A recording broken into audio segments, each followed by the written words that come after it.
উনি কতটুকু স্টেবল এটা ডাক্তাররা বলতে পারবে। তো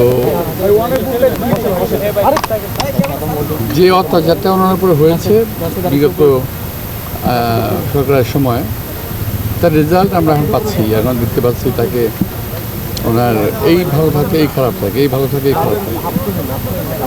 তো উনি এই মুহূর্তে আমার কাছে আমি পার্সোনালি মনে করতেছি যে এই মুহূর্তে উনি স্টেবল নন।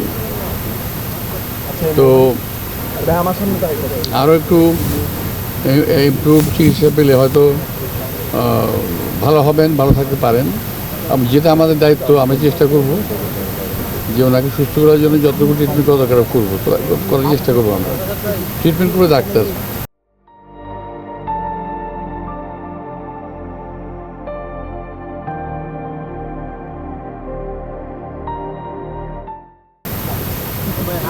আমার সঙ্গে কোনো ডাক্তার সঙ্গে দেখা হয় নাই, যে ডাক্তারকে আমি জিজ্ঞেস করি কেমন আছে।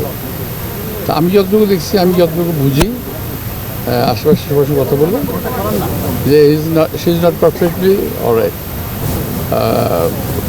বাট দের ইজ চান্স হয়তো রিকভারি হতে পারে। আসলে দেশবাসীর কাছে আসলে কি বলবেন আপনারা দলের? দেশবাসীর কাছে আমার আবেদন থাকবে, আজকে তো সারা দেশে শুক্রবারে দেওয়া হয়েছে। আমি মনে করি দেশবাসীর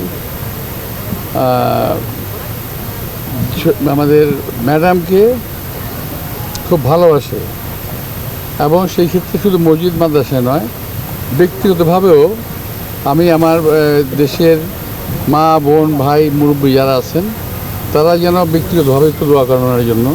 কারণ দোয়ার উপরে মুসলমানদের কোনো জিনিস নাই, তো ওনার দোয়া করলে হয়তো উনি রিকভারি করে যাবেন।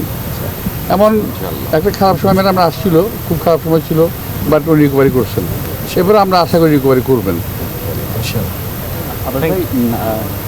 সামাজিক যোগাযোগ মাধ্যম সহ নানা জায়গায় নানা ধরনের তথ্য ঘুরে বেড়াচ্ছে। দায়িত্বশীল জায়গা থেকে আপনি যদি একটু আশ্বস্ত করেন বা তথ্য, আমরা সালাম দিয়েছি, উনি মাথা না দিয়েছেন। এটাই একটু আমরা গেছি,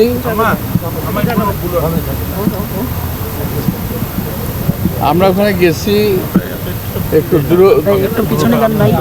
হ্যাঁ, এটা একটু বলেন, কারণ গুজবটা আসলে একদম বেশি হয়তো। আমরা দূরত্ব বজায় রেখে ওনার সঙ্গে কথা বলার চেষ্টা করেছি, কিন্তু উনি বোধহয় সিরিয়াসিন অথবা অন্য কোনো অবস্থা আছেন।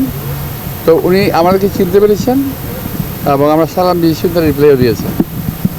তাহলে বলতে পারি যে ম্যাডাম আছে। আলহামদুলিল্লাহ ওনার সেন্স আছে।